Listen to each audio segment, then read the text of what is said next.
आज की वीडियो में हम बात करेंगे क्रॉनिक नेक पेन पे, यानी सर्वाइकल पेन।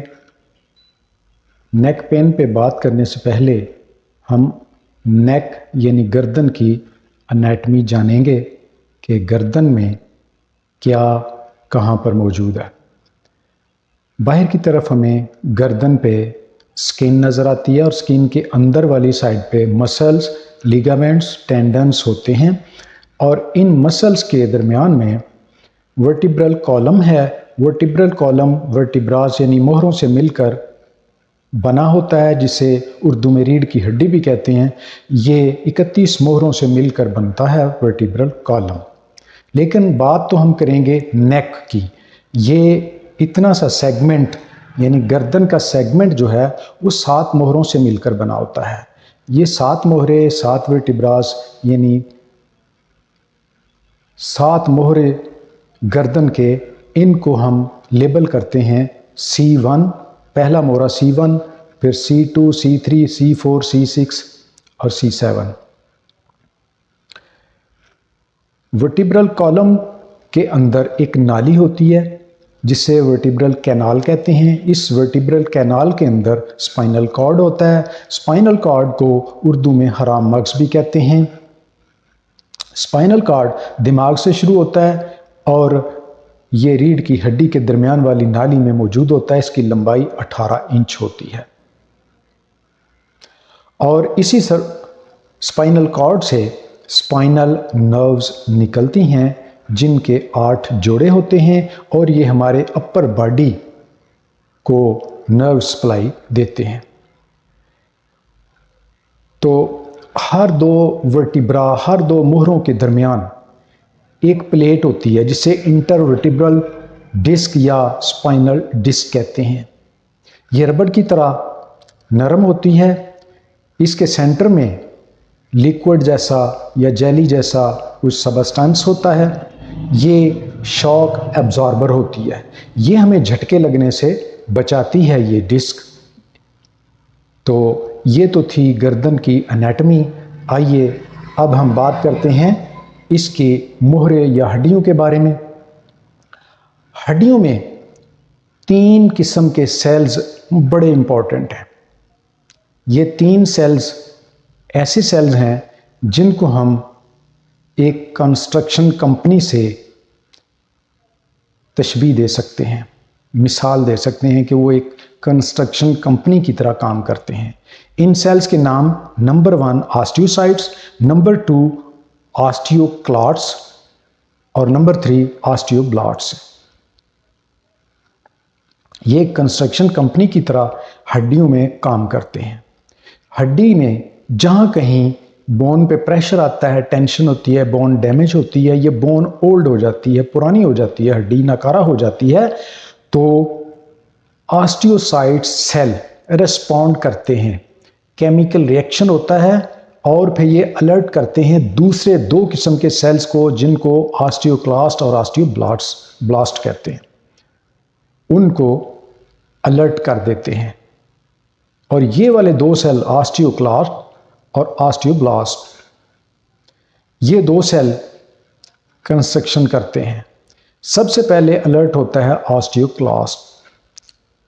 ये सेल हड्डी को, जहां अफेक्टेड हड्डी है, उसका ब्रेक डाउन करते हैं, उसको डिसॉल्व करते हैं, एक केमिकल रिलीज करते हैं जिसका रिएक्शन एसिडिक होता है, यानी वो तेजाबी रिएक्शन वाला केमिकल होता है। वो हड्डी को वहाँ से डिसॉल्व करता है। ये ऐसे काम करता है जैसे किसी टाउन के अंदर, शहर के अंदर, आबादी के अंदर पुराने मकानात को गिराकर वो प्लाट में एक स्पेस बनाई जाती है, प्लाट को साफ़ किया जाता है ताकि वहाँ पे नई बिल्डिंग कंस्ट्रक्ट की जाए। ऑस्टियोक्लास्ट सेल ये काम करता है, हड्डी को वहाँ से साफ़ कर देता है और वहाँ पे स्पेस बना देता है। उसके बाद फिर अलर्ट हो जाता है, रिएक्ट करता है ऑस्टियोब्लास्ट सेल। वो हड्डी को बिल्डअप करता है, नई बोन बनाता है और रिप्लेस कर देता है नई बोन के साथ। तो ये प्रोसेस जो है, जहाँ पे हड्डी ख़राब होती है, पुरानी हो जाती है, उसको नई हड्डी में तब्दील करना, इस प्रोसेस को इसमें ये 3 सेल्स काम करते हैं। इस प्रोसेस को कहते हैं रीमॉडलिंग ऑफ बोन। हड्डी को रीमॉडल कर लिया जाता है, रिकंस्ट्रक्ट कर लिया जाता है। और ये प्रोसेस जो है रीमॉडलिंग ऑफ बोन का प्रोसेस बच्चों में, नौजवानों में बड़ा तेज़ होता है, लेकिन जब इंसान की उम्र 40 साल या इससे ज़ायद हो जाए तो फिर यही रीमॉडलिंग का प्रोसेस स्लो डाउन हो जाता है, स्लो हो जाता है और नई हड्डी बनना कम हो जाती है, जिसके नतीजे में हड्डियां कमज़ोर होने लगती हैं। अब ये कमज़ोर होने की हड्डियों का प्रोसेस जो शुरू होता है इसे डीजेनरेशन कहते हैं। वो डीजेनरेशन पूरे जिस्म में शुरू हो जाती है, तो हड्डियों की डीजेनरेशन पे मैं बात कर रहा हूँ।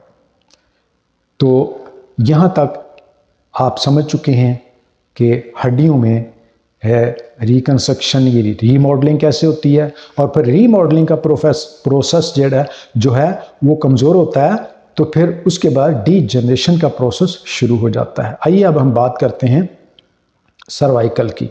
सर्वाइकल में भी, गर्दन में भी डीजेनरेशन अपना रोल प्ले करती है। पहले हम बात करेंगे नंबर 1 डीजेनरेटिव डिस्क डिजीज़ पे, इसे ट्रिपल डी भी कहते हैं। ये दो मोहरों के दरमियान, हर दो मोहरों के दरमियान एक प्लेट होती है जिसे स्पाइनल डिस्क कहते हैं, उसकी डीजेनरेशन शुरू होती है। उसकी डीजेनरेशन में 3-4 किस्म के डिसऑर्डर्स होते हैं। उसमें स्पाइनल डिस्क के दरमियान में जो लिक्विड होता है वो ड्राई हो जाता है, तो फिर कहते हैं कि स्पाइनल डिस्क ड्राई हो गई, और वो ड्राई होने के बाद श्रिंक भी हो जाती है। बाज़ औक़ात स्पाइनल डिस्क जो है वो हेर्निएट कर जाती है, बाज़ औक़ात वही स्पाइनल डिस्क स्लिप कर जाती है, बाज़ औक़ात यही स्पाइनल डिस्क रप्चर हो जाती है, फट जाती है। और फिर इस डिसऑर्डर की वजह से प्रेशर क्रिएट होता है। वो प्रेशर जो आता है वो स्पाइनल कॉर्ड पे और नर्व रूट्स पे आता है, जो काज बनते हैं नेक पेन की। तो नेक्स्ट डिसऑर्डर वो है ऑस्टियोआर्थराइटिस। ऑस्टियोआर्थराइटिस हड्डी में 2 किस्म के प्रॉब्लम होते हैं। ये 2 किस्म के प्रॉब्लम ये होते हैं, तो हड्डी के एंड्स, हड्डी के सिरों पर प्रोटेक्टिव कार्टिलेज की एक लेयर होती है। कार्टिलेज की लेयर ये एक कुशन का काम देती है और हड्डियों को आपस में टकराने से बचाती है। जोड़ों में हड्डियां आपस में रगड़ नहीं खाती कार्टिलेज के कुशन की वजह से। तो ऑस्टियोआर्थराइटिस में ये कार्टिलेज की लेयर ब्रेक डाउन हो जाती है, ये डैमेज हो जाती है, इसमें इरोजन आ जाते हैं। दूसरा प्रॉब्लम इसमें यह आता है कि हड्डियों के सिरे एंड्स जो हैं उन पर बोन स्पर बनते हैं, यानी नोकें निकल आती हैं। ये एबनॉर्मल ग्रोथ होती है, नोकें निकल आती हैं, इनको ऑस्टियोफाइट भी कहते हैं। इनकी वजह से ये भी प्रेशर क्रिएट करते हैं। ये प्रेशर मसल्स पे, स्पाइनल नर्व्स पे, स्पाइनल कॉर्ड पे, जिसकी वजह से नेक पेन होता है। नंबर 3 डिसऑर्डर है ऑस्टियोपोरोसिस। ऑस्टियोपोरोसिस में क्या होता है? पहले मैंने जिक्र किया रीमॉडलिंग ऑफ बोन, हड्डी की दोबारा कंस्ट्रक्शन, रीमॉडलिंग, दोबारा हड्डी बिल्डअप होती है। जब वो प्रोसेस स्लो डाउन हो जाता है तो फिर हड्डी नई नहीं बनती, वही पुरानी हड्डी वो कमज़ोर होना शुरू हो जाती है, उसमें सुराख बन जाते हैं। जैसे स्पॉन्ज होता है उसकी तरह इस हड्डी में सुराख बन जाते हैं। हड्डी में बोन मैस कम हो जाता है, हड्डी की डेंसिटी कम हो जाती है, लो हो जाती है, और बोन फ्रैक्चर इजीली हो जाता है। इसी तरह स्पाइन, वर्टेब्रा यानी मोहरा भी फ्रैक्चर हो जाता है, जिससे पेन गर्दन में आती है। नंबर 4 पे सर्वाइकल स्टीनोसिस। अब सर्वाइकल स्टीनोसिस जो है वो रीढ़ की हड्डी के दरमियान, रीढ़ की हड्डी के बीच में स्पाइनल कैनाल होती है, एक नाली होती है जिसमें से स्पाइनल नर्व गुजरती है, स्पाइनल कॉर्ड गुजरता है। वो स्पाइनल कैनाल, उसका स्पेस कम हो जाता है। स्पेस कैसे कम होता है कि हड्डियों में जो ऑस्टियोफाइट बोन्स पर बन जाते हैं उनकी वजह से स्पेस कम होता है, या फिर स्पाइनल डिस्क जो है वो हेर्निएट करती है और उस कैनाल को, उसके स्पेस को रिड्यूस कर देती है, तंग कर देती है, या फिर स्पाइनल डिस्क स्लिप हो जाती है, स्पाइनल डिस्क रप्चर कर जाती है और फिर प्रेशर क्रिएट करती है स्पाइनल पे, स्पाइनल कॉर्ड पे, और फिर स्पाइनल कैनाल जो है वो भी तंग हो जाती है और प्रेशर आता है स्पाइनल नर्व पे, स्पाइनल कॉर्ड पे। तो ये काज बनता है नेक पेन का। नेक्स्ट नंबर 5 है सर्वाइकल स्पॉन्डिलोसिस। सर्वाइकल स्पॉन्डिलोसिस में क्या होता है? इसमें दो प्रॉब्लम है। एक तो आता है डीजेनरेटिव डिस्क डिजीज और दूसरा प्रॉब्लम ऑस्टियोआर्थराइटिस का। ये दोनों चीजें मिलकर इंटरवर्टिब्रल स्पेस, दो मोहरों के दरमियान जो प्लेट होती है, डिस्क होती है, वो कम हो जाती है, वो रिड्यूस हो जाती है। नतीजे के तौर पर दो मोहरे आपस में टकराने लगते हैं। इन मोहरों के टकराने की वजह से ये बोन टू बोन कांटेक्ट होता है, ये मोहरे आपस में रगड़ खाते हैं, टकराते हैं, जिसके नतीजे में गर्दन की मूवमेंट लेटरली अप और डाउन, हर किस्म की मूवमेंट जो है वो रिड्यूस हो जाती है, ये बिल्कुल ख़त्म हो जाती है और फिर नेक पेन होती है। नेक्स्ट नंबर 6 है एनक्लोजिंग स्पॉन्डिलाइटिस। इसमें मोहरा वर्टिब्रा फ्यूज हो जाता है।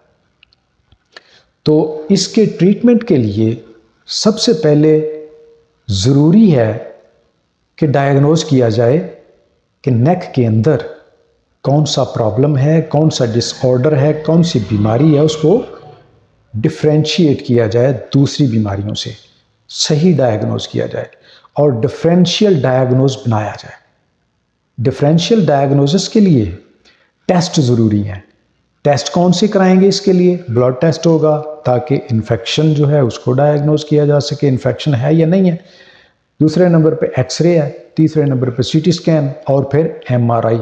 इनकी मदद से हम डिफरेंशियल डायग्नोसिस बनाएंगे और फिर डायग्नोज करने के बाद इनके अलग अलग ट्रीटमेंट हैं। नेक्स्ट वीडियो इंशाल्लाह अलग अलग इनके ट्रीटमेंट पे होगी।